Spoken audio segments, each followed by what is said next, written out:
Hello, আসসালামু আলাইকুম everyone. আশা করি সকল ভালো আছো। আলহামদুলিল্লাহ আমি আল্লাহর মধ্যে ভালো আছি। আজকে জানা চাইছে গ্রিল করতাম, তো আমরা নিজে নিজে গ্রিল করছি।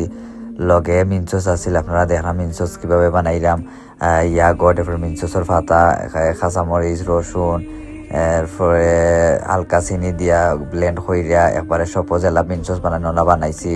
খাইতে খুব মজা হয়েছে, আপনারা দেখলার লগে থাকবা। এবং তান্দুরি চিকেন আমরা গ্রিল করছি, দেখরা আপনারা ওভেন হারাইয়া খুব সুন্দর হইরা আমরা বাটার দিয়া গ্রিল করলাম, মশলা দিয়া খুব খুব মজাদার একটা খানি হয়েছে। আপনারা দেখার লগে থাকবা কিভাবে গ্রিল করেন, আপনারা থাকলে দেখতে পারবা। এবং খুব মজা লাগছে, আমরা খাইছি আমরা ফ্যামিলির সাথে, আমি আমার ছোট ভাই এবং আমার ওয়াইফ এর সাথে মিলে এনজয় হইরা খাইছি।